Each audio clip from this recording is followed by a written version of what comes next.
You are listening to the Rooted Path Global Podcast. This is the podcast for faith leaders, community developers, funders, and field practitioners who believe that formation must come before mission. The Rooted Path is a 9-step congregational formation framework built on one conviction. What is formed is what gets scaled. Beneath the framework sits clear path intelligence, the technology layer designed to hold what formation reveals long enough for it to mature into infrastructure. Because the field has had theology, it has had methodology. What it has never had is a system to hold its memory. The companion book is now available on Amazon. Divine Assets, Faith-Based Leadership for a Global Movement. This is not a program. This is not a curriculum. This is the operating system the field has been missing. Formation before mission. Let us begin. Welcome back to The Explainer. Today, we're exploring a profoundly moving piece of writing.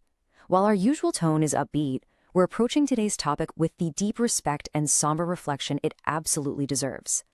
We're looking at a powerful essay by Damian Curd, specifically a Beyond 400 reflection titled The Ones Who Stayed. This piece explores the complexities of historical survival, resistance, and how those very themes echo in modern policies. Let's get started. The reflection begins by analyzing a deeply recognizable cinematic moment. You know the scene. A man is offered healing but completely refuses it, choosing instead to join his ancestors in the ocean, the ones who jumped from the ships because they knew death was better than bondage. And the author points out that this moment resonates so powerfully because it reaches back to something very real. Enslaved Africans actually made that choice. They chose the water over the hold, making a final, unmistakable statement that the last thing anyone could take from them was the choice of how their own story ended. It's a heavy, deeply historical truth. Okay, let's dive into this, because this is where the author introduces a really critical pivot. He asks us to think about the untold story of the people who made a different choice, the ones who stayed. He compares choosing the water, which represents ultimate defiance and finality, alongside choosing to endure. Because think about it, if everyone had chosen the water, there'd be no one left to remember, no one to make the film or tell the story. Someone had to choose to endure a system that was literally engineered to break them. They chose to have children inside that system, to raise them, and to hide pieces of their culture, their language, their song, their God, their very sense of self in the smallest spaces just to carry them forward. This brings us to a foundational point in the text, establishing the philosophical core of this essay. Both were real, both were costly, both were resistance. The author makes it clear that enduring and surviving isn't the absence of resistance. It's just a different, equally valid form of it. And building directly on that, he states this: I think the second group is the reason the first group is even remembered at all. It really changes how you view the long arc of survival, doesn't it? Now, what's really fascinating is how the author connects this long history of survival right up to the present day. He argues that this ongoing survival actually unsettles the modern world, and we're seeing it manifest in what he calls the erasure machine. This isn't just an abstract concept. It's happening right now in state-level policy. Specifically, we see this in Florida, where policies are actively attempting to rewrite the very meaning of historical events. Let's look at exactly what that means in practice. The 2023 Florida African American History Standards, which are currently taught in classrooms, contain a heavily criticized line stating that enslaved people developed skills which in some instances could be applied for their personal benefit. As the text points out, when you read this plainly, it's asking a student to find an upside in slavery. The author then points to another striking example within these same standards, this time regarding the 1921 Tulsa Massacre. The standards require this event to be taught as violence perpetrated against and by African Americans. But the documented reality is that a white mob destroyed the Greenwood District, which was one of the wealthiest Black communities in the country. Using the phrase against and by fundamentally reshapes reality. It implies a mutual, two-sided fight where absolutely none existed.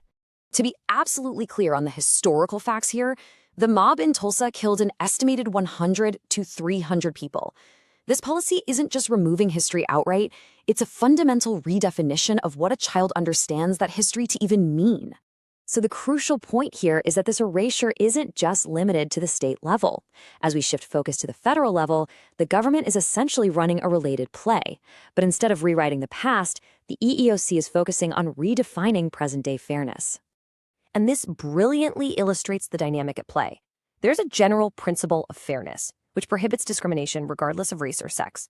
But in practice, the Equal Employment Opportunity Commission has publicly stated there's no such thing as reverse discrimination, and they've actually sued major companies over their diversity programs.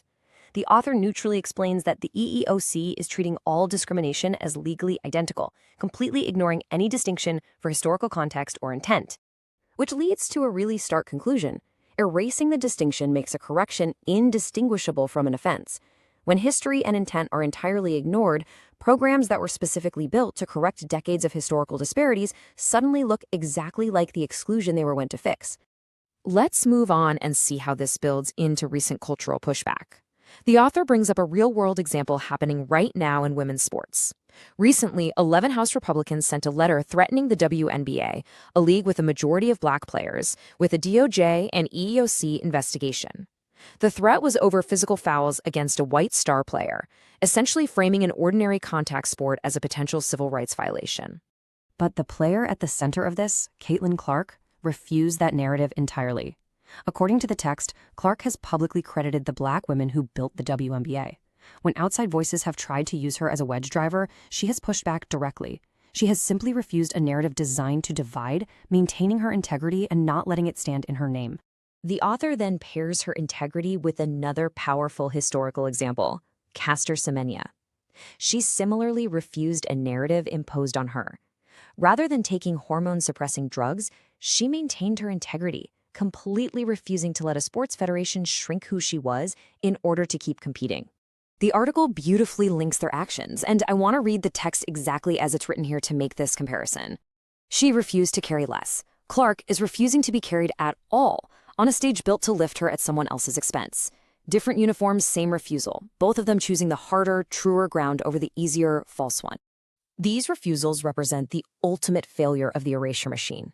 When these attempts fail and are instead answered with visibility and influence, it proves that the machine just didn't work the way it was designed to. As the author points out, it means that something inside the targeted people was simply never available to be taken in the first place. That ongoing survival means remaining spiritually, culturally, creatively, and intellectually visible to the world. And it wasn't an accident. It is the direct result of unnamed generations making an unglamorous choice over and over again to keep living, keep building, and keep carrying their culture forward under impossible conditions. Which brings us to the author's powerful conclusion on honoring both those who chose the ocean and those who chose to stay. Here is what he writes as our final provocative thought. I think there are two answers to the same impossible question, and I think we are only here, still visible, still building, still telling the story on our own terms, because both answers existed. If this piece moves something in you, the full reflection is linked at rootedpathglobal.com. This has been a Beyond 400 reflection. Produced by Kingdom Assets, LLC. Stay rooted, my friends. Damian Curd is the founder and CEO of Kingdom Assets, LLC, and the architect of the Rooted Path, a 9-step congregational formation framework. He operates on the oldest theology in the room, love thy neighbor, writing at the intersection of faith, community infrastructure, and the formation work that holds both together. Thank you for spending time with me. If this conversation moves something in you, share it with someone doing the work alongside you. I'm Damian Curd, still operating on the oldest theology in the room. Love thy neighbor. Until we meet again, stay rooted, my friends.